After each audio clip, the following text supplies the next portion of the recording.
शिव जी कहते हैं जो ज़्यादा चिंता करते हैं वो कहानी अवश्य सुने, जीवन बदल देगी।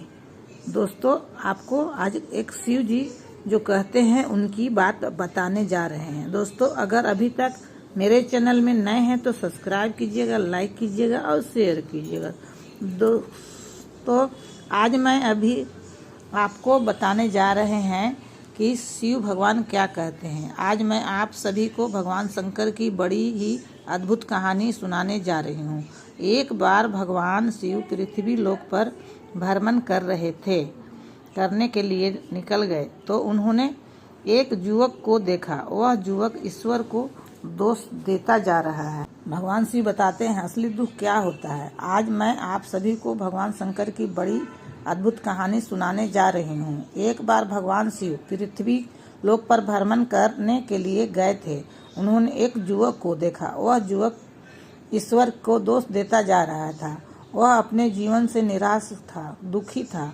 यह सब देखकर भगवान शिव का महात्मा का रूप धारण करके उस युवक को असली दुख के बारे में ज्ञान देते हैं। तो चलिए इस कहानी को माध्यम से समझते हैं कि असली दुख क्या होता है। अगर आप यह कहानी सुन रहे हैं तो पूरा सुनिएगा।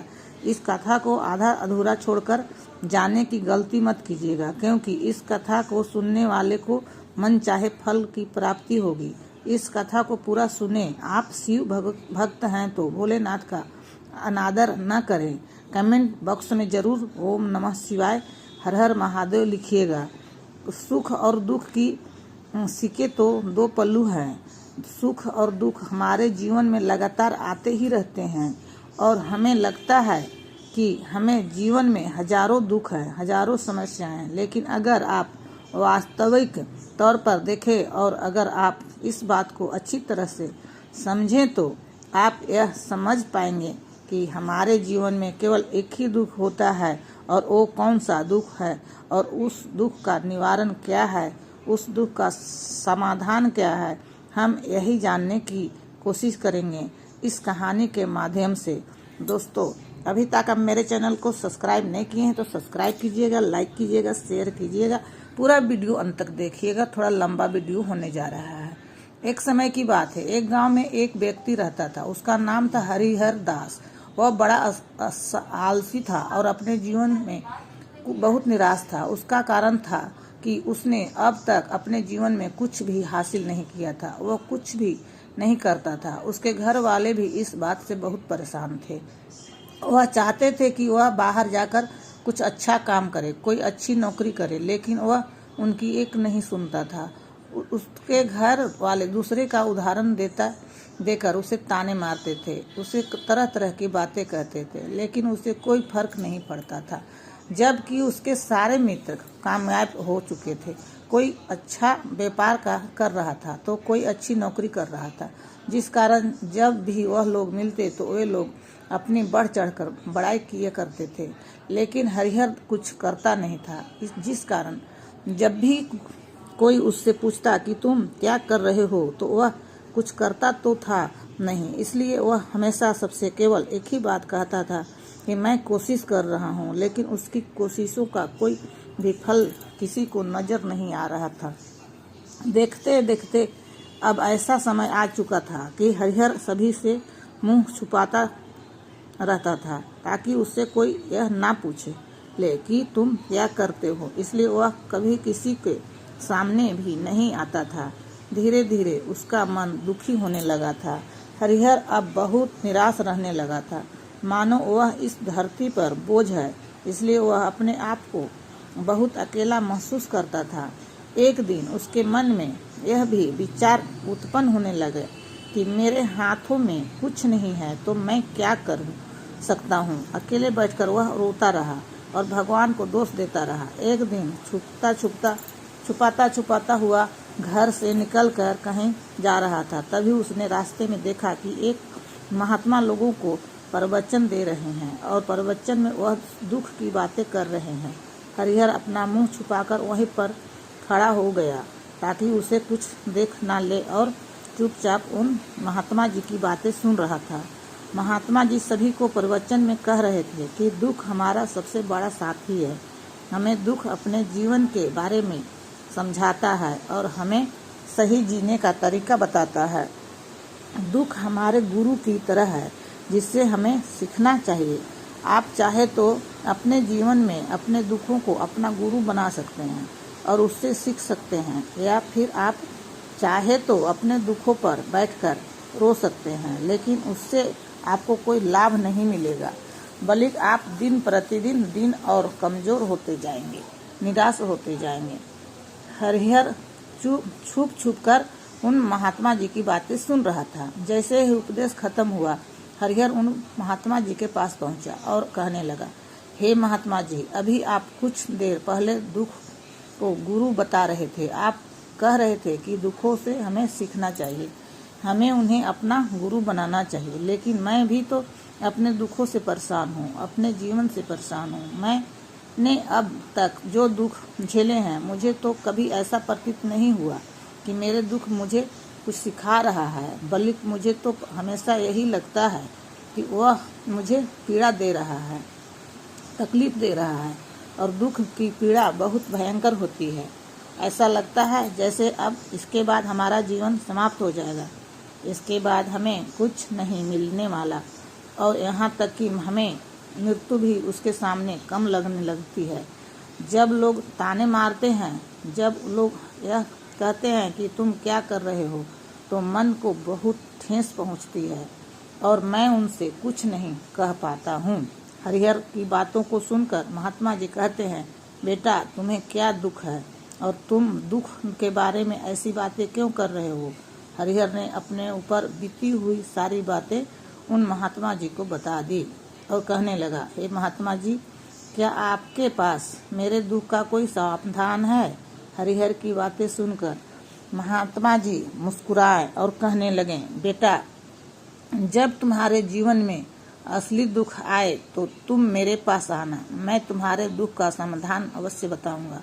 उन महात्मा जी की बातें सुनकर हरिहर अचरज में पड़ गया। उसे यह समझ नहीं आ रहा था कि क्या उसने अब तक जो दुख झेले वह असली दुख नहीं है। उसने जो अब तक पीड़ा झेली, लोगों के ताने सहे और जो तकलीफें उठाई हैं, क्या यह असली दुख नहीं है? आगे वह मन ही मन अपने आप से कहता है कि जब मुझे मेरे अपने नहीं समझे पाए तो यह महात्मा जी मुझे क्या समझेंगे। इतना सोचकर हरिहर वहां से अपने घर की ओर चल आया। अब हरिहर लोगों के ताने सुन सुनकर बहुत थक चुका था। वह बहुत निराश हो चुका था, जिस कारण उसने निर्णय लिया कि वह अब कुछ करके दिखाएगा। उसने अपने पिता से थोड़ा सा रुपया लिया और उस रुपए से उसने एक व्यापार शुरू किया। उसके पिता बहुत खुश थे कि कम से कम मेरा बेटा कुछ करने का प्रयास तो कर रहा है, लेकिन उसे व्यापार में कोई सफलता नहीं मिल रही थी, जिस कारण वह बहुत ही हताश हो चुका था। वह बहुत निराश हो चुका था। हरिहर को यह समझ नहीं आ रहा था कि वह क्या करे, किस तरह से अपने व्यापार को आगे बढ़ाए। तभी उसके पिता ने उससे कहा, बेटा, कोई बात नहीं, इसी तरह से प्रयास करते रहो, आज नहीं तो कल सफलता अवश्य मिलेगी। हरिहर ने अपने पिता की बात मानी। हरिहर अब अपने व्यापार में और भी कड़ी मेहनत करने लगा। धीरे धीरे उसे सफलता मिलने लगी और फिर उसने रफ्तार पकड़ ली। देखते ही देखते केवल 2 साल के अंदर वह एक बहुत बड़ा व्यापारी बन गया। अब उसके पास धन दौलत की कोई कमी नहीं थी। जो लोग हरिहर को पहले नापसंद किया करते थे, वही लोग अब उसे पसंद करते थे, उसकी चिंता करते थे, उसके कार्यों में सराहना करते थे। उसके माता पिता भी अब अपने बेटे से बहुत खुश थे और उसकी सफलता से अत्यंत प्रसन्न भी थे। धीरे धीरे हरिहर के मित्रों की संख्या लगातार बढ़ती जा रही थी। हरिहर के कुछ मित्रों ने उसे यह भी सलाह दी कि उसे अपना व्यापार और तेजी से बढ़ाना चाहिए, उसे अपने व्यापार को और फैलाना चाहिए। जब तुम आज केवल इस नगर के सबसे बड़े व्यापारी हो, तब तुम इतना खुश हो, तुम्हारे साथ बहुत सारे लोग हैं।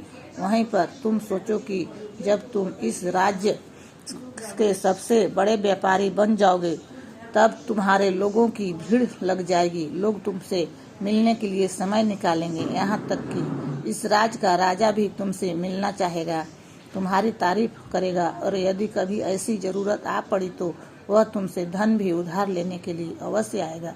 हरिहर को अपने दोस्तों की यह बात बहुत पसंद आई। हरिहर ने सोचा कि मेरे मित्र सही कह रहे हैं, मुझे अपने व्यापार को और बढ़ाना चाहिए और फैलाना चाहिए, तभी तो हर कोई मेरे बारे में जान सकेगा, हर कोई मुझे पहचान सकेगा।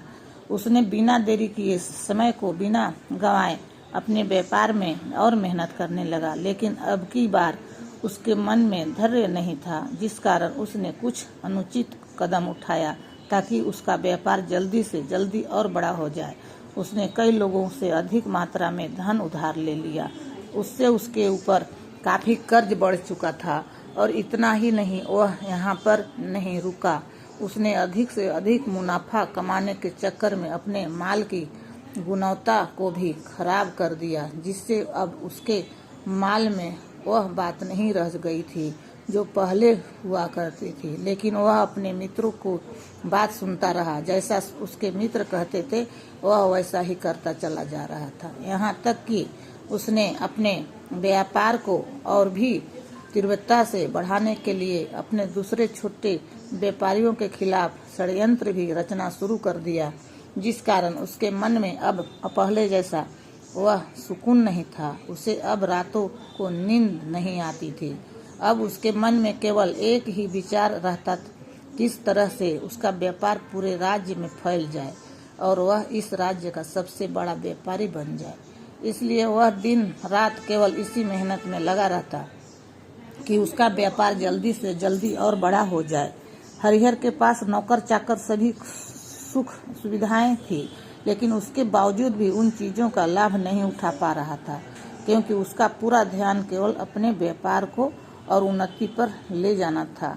एक दिन हरिहर का एक मार्ग से होकर गुजर रहा था, तभी रास्ते में हरिहर को उन महात्मा का आश्रम दिखाई पड़ा। यह देखकर वह उन महात्मा के पास गया और उनसे कहने लगा कि महात्मा जी, आपने कहा था कि जब मेरे जीवन में कोई असली दुख आए तब मैं आपके पास आऊं। आज इसलिए मैं आया हूं, यहाँ पर आया हूँ। आज मैं बहुत दुखी हूँ। मैं रातों को सो नहीं पाता। मेरे पास सब कुछ होते हुए भी मैं उनका लुत्फ नहीं उठा पाता। उसने अपनी सारी बातें महात्मा जी को बताई। महात्मा जी हरिहर से कहते हैं, बेटा, जब तुम पहली बार आए थे तब भी तुम बहुत दुखी थे, लेकिन तब तुमने अपने दुख से क्या सीखा? महात्मा जी के बातें सुनकर हरिहर बोला, महात्मा जी, जब मैं अपने जीवन में कुछ नहीं कर पा रहा था तब मैंने अपने दुखों से यही सीखा था कि केवल सोचने मात्र से कुछ नहीं होगा, उसके लिए हमें कुछ करना भी पड़ेगा, और केवल कुछ कर्म करना ही सफलता नहीं है। उस कर्म को उसके अंजाम तक पहुंचाना हमें सफल बनाता है। फिर चाहे रास्ता कैसा भी हो, फिर चाहे परिस्थितियां कैसी भी क्यों न हो, फिर चाहे कितनी ही बाधाएं आपके रास्ते में क्यों न आ जाएं, चाहे ऐसा क्यों न लगने लगे कि अब हमारे जीवन में कुछ नहीं बचा, हम कुछ नहीं कर सकते, तब भी हौसला बनाए रखो। उम्मीद नहीं छोड़नी चाहिए और अपनी कार्य पर डटे रहना चाहिए। यह सोचकर कि जब तक मैं अपने कार्य को सफल नहीं कर लेता, जब तक मैं अपने लक्ष्य तक नहीं पहुंच जाता, तब तक मैं इस कार्य को करता रहूंगा।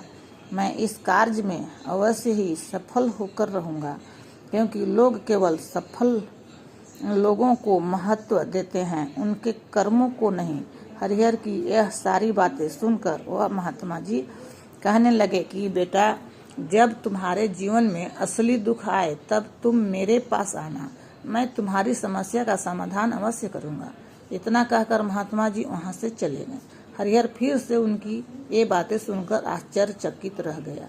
उसे अभी यह समझ नहीं आ रहा था कि उसने तो तकलीफें अभी तक झेली है, क्या ये असली दुख नहीं है? हरिहर के मन में अब एक सवाल उत्पन्न होने लगा कि असली दुख क्या है और इसकी पहचान क्या है, और मुझे कैसे पता चलेगा कि इस समय में असली दुख में हूँ। लेकिन उसने कुछ नहीं कहा। तभी वह महात्मा हरिहर के पास एक बड़ा सा घड़ा लेकर पहुंच जाते हैं। उस घड़े के अंदर सोने के सिक्के थे। उस घड़े को देते हुए वह महात्मा हरिहर से कहते हैं, बेटा तुम इसे उस पेड़ के नीचे मिट्टी में दबा दो, क्योंकि यह मेरे किसी काम का नहीं है। जब मुझे इसकी ज़रूरत पड़ेगी तब मैं वहाँ से खोद कर इसे निकाल लूँगा, लेकिन अभी के लिए इसे वहाँ पर मिट्टी के नीचे दबा दो। हरिहर ने महात्मा जी की बात मान ली और वह घड़ा मिट्टी में दबा दिया। इतना सब करके हरिहर उन महात्मा जी को प्रणाम करता है और वहाँ से वापस अपने घर चल जाता है। धीरे धीरे समय बीतने लगता है। समय के साथ साथ हरिहर व्यापार में भी ज़्यादा उन्नति करने लगता है, लेकिन माल गुणवत्ता अच्छी न होने के कारण अब उसके व्यापार में घाटा होने लगता है और धीरे धीरे ऐसा समय आया कि उसका व्यापार पूरी तरह से चौपट हो गया। अब उसके पास कुछ नहीं बचा था। हरिहर ने अपने दोस्तों से जो कर्ज लिए थे वह कर्ज भी उसे चुकाने थे, लेकिन हरिहर यह सोचकर निश्चिंत था कि उसने अब कर्ज अपने मित्रों से लिए हैं, जिस कारण वह उन्हें लौटाने में थोड़ी देर अवश्य कर सकता है। वह तो यह सोच रहा था कि उसके मित्र उसका बुरे समय पर साथ देंगे, लेकिन सबसे पहले उसके मित्र ही उससे अपना कर्ज वापस लौटाने की मांग करने लगे। तब हरिहर को एहसास हुआ कि कोई भी अपना नहीं है। उसने अपने मित्रों से उस कर्ज को लौटाने के लिए थोड़ी सी मोहलत मांगी, लेकिन हरिहर के किसी भी मित्र ने उसे कर्ज को लौटाने के लिए मोहलत नहीं दी, बल्कि वे लोग उसे जान से मारने की धमकी देने लगे। अपने मित्रों के मुंह से यह सब सुनकर हरिहर बहुत ही आश्चर्यचकित रह गया। वह जो कुछ सोच रहा था उसके साथ सब कुछ उल्टा हो रहा था। व्यापार के चलते उसके बहुत मित्र और शुभचिंतक पर वह सब उससे दूर जाने लगे थे। हर कोई उससे पीछा छुड़ाना चाहता था, कोई भी उसका साथ नहीं देना चाहता था। धीरे धीरे उसकी सारी संपत्ति नीलाम होने लगी। उसके पास कुछ नहीं बचा था। वह सड़क पर आ चुका था। एक दिन हरिहर ने अपने पिताजी से कहा, पिताजी मेरी मदद कीजिए, मेरे ऊपर बहुत कर्ज है, मुझे उसे लौटाना है, कृपा करके मुझे थोड़ा सा धन दे दीजिए। इस पर हरिहर के पिता ने हरिहर से कहा, बेटा मेरे पास यही एक छोटा सा घर है, अगर यह अभी है मैं तुम्हें दे दूंगा तो तुम्हारी माँ कहाँ रहेगी, हमें भी दर दर की ठोकरें खाने पड़ेगी, लेकिन देर अब हमारे पास केवल यही संपत्ति बची है, इसलिए मैं तुमसे क्षमा मांगता हूँ।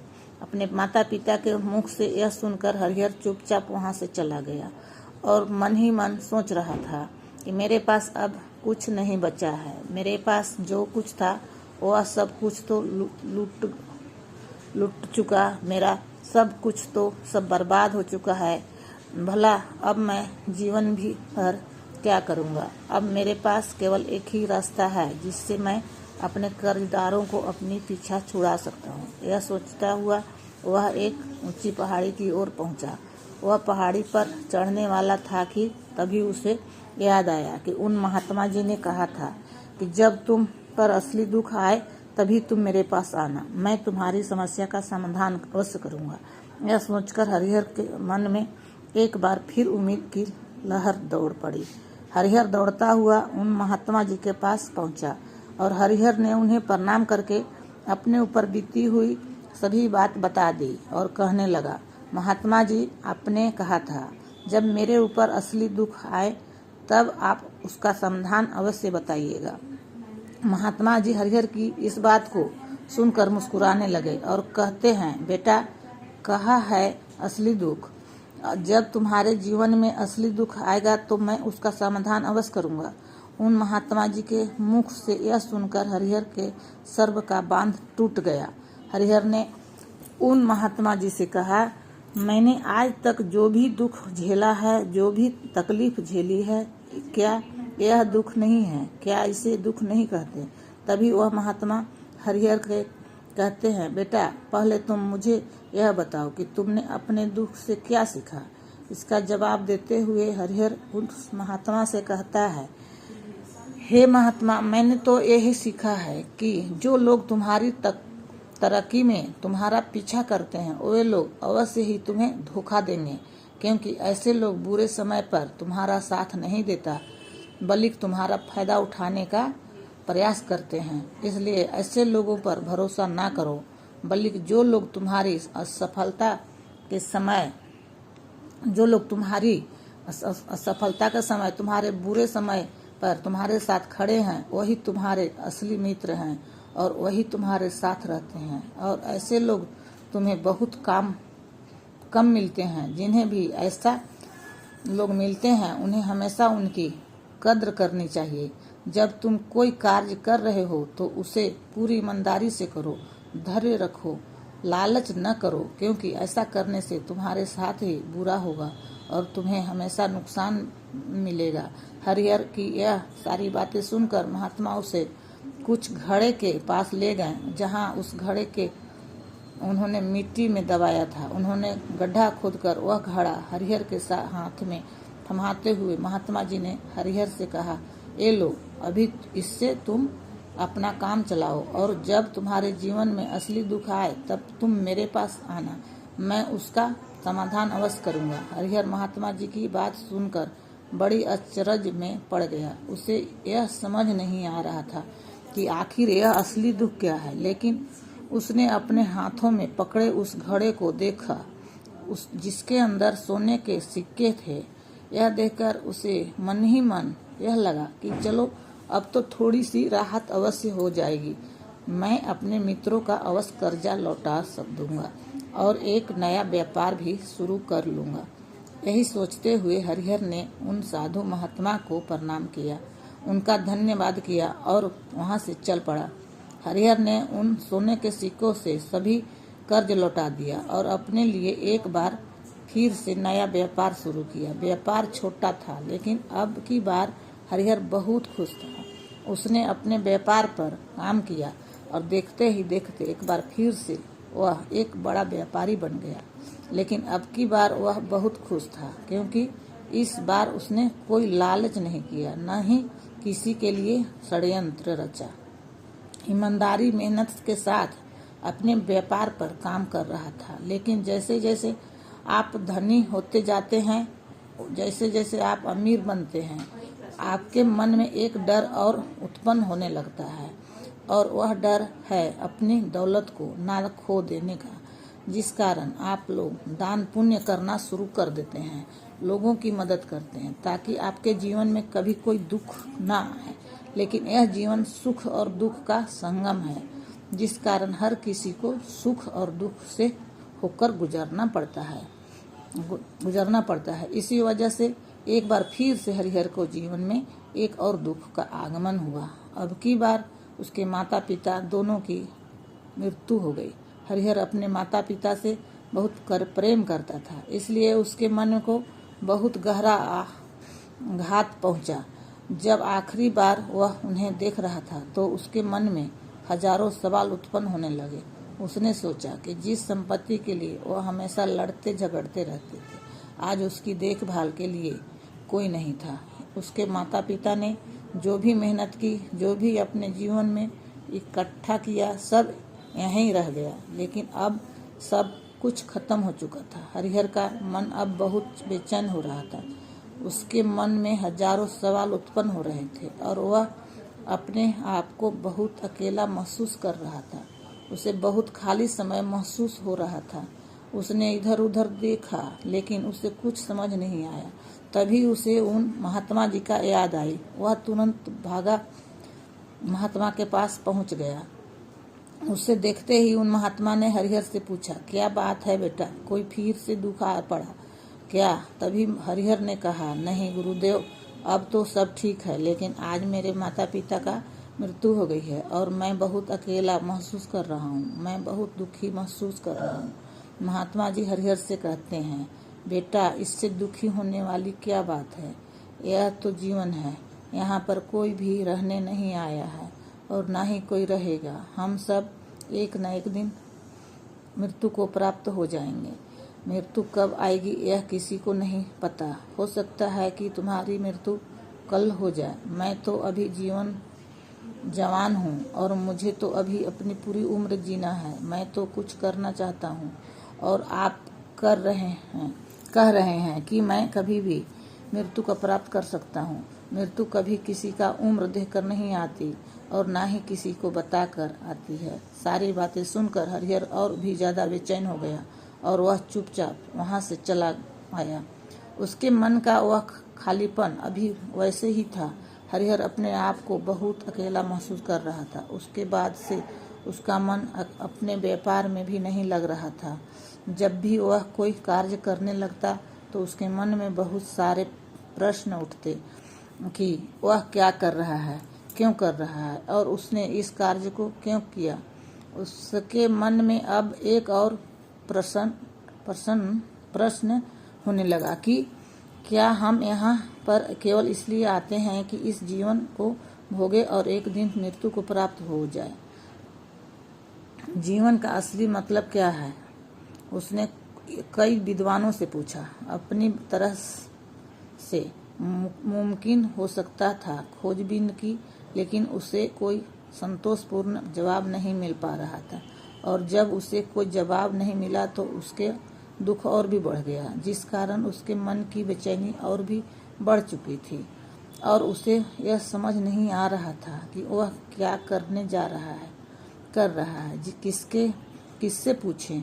तभी उसे फिर से उन महात्मा जी की याद आई।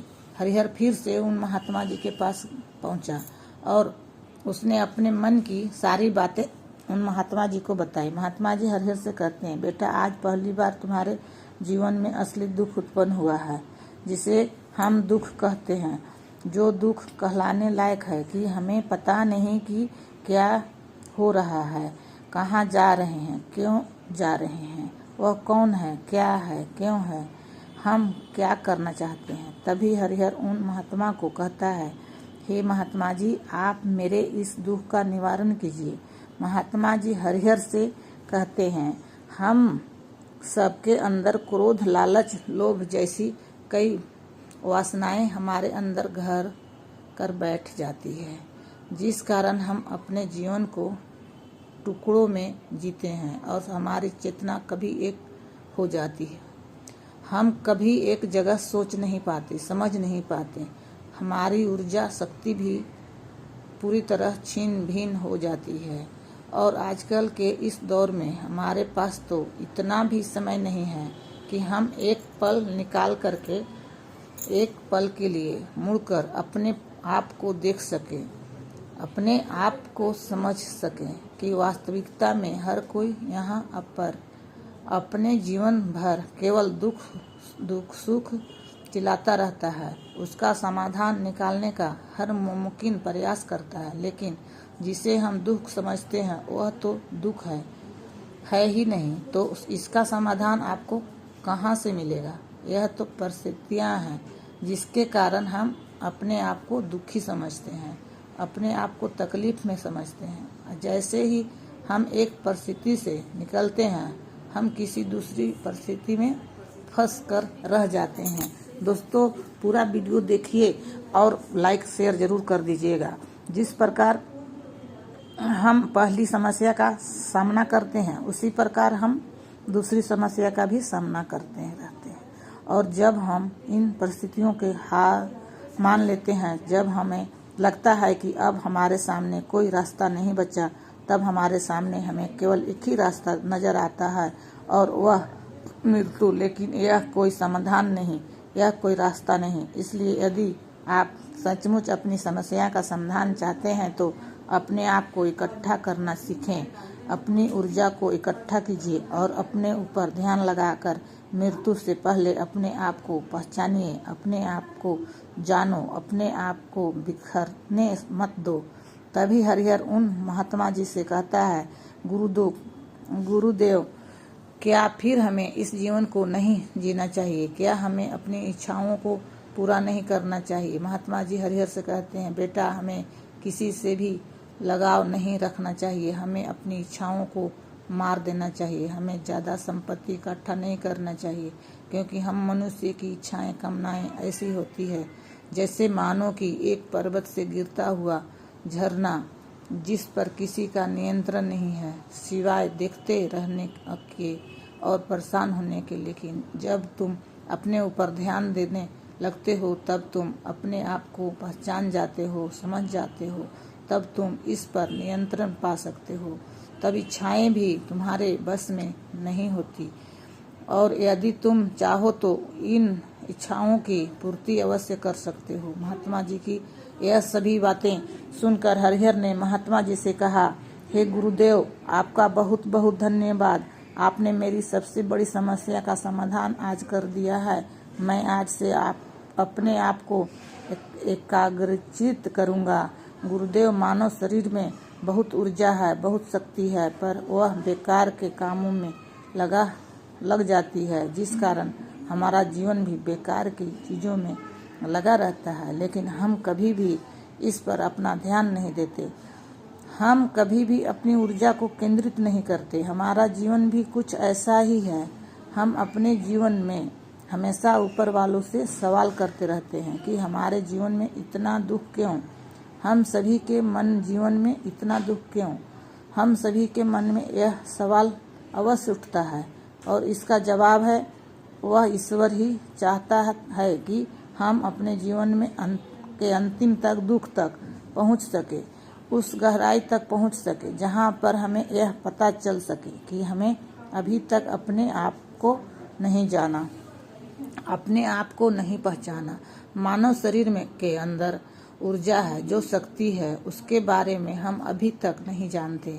हम अपने आप को चाहे तो एकत्रित कर सकते हैं, अपने आप पर नियंत्रण पा सकते हैं, लेकिन हम अपने इस ऊर्जा के व्यर्थ की चीज़ों में लगा देते हैं, जिस कारण हम अपने आप को कभी नहीं पहचान पाते हैं और ना ही कभी अपने आप को नियंत्रण पा सकते हैं। लेकिन यदि आप अपने आप को जानना चाहते हैं, तो अपने आप को पहचानना चाहते हैं, तो पहले आपकी खुद की एकत्रित करना होगा, अर्थात ध्यान लगाना होगा। ध्यान से ही आप अपनी समस्याओं का समाधान निकाल सकते हैं। तभी आप अपने आप को पहचान सकते हैं, जान सकते हैं और अपने जीवन के हर दुखों की समाधान भी कर सकते हैं। इस वीडियो के माध्यम से असली दुख क्या है, इस बारे में आप तक ये बातें पहुंचाने की छोटी सी कोशिश की है। आशा करती हूँ वीडियो में दी गई जानकारी आपको पसंद आई होगी। ये वीडियो आपको पसंद आया होगा तो वीडियो को लाइक अवश्य करने की कोशिश कीजिएगा। मिलते हैं फिर एक नई धार्मिक कहानी के साथ। तब तक के लिए नमस्कार।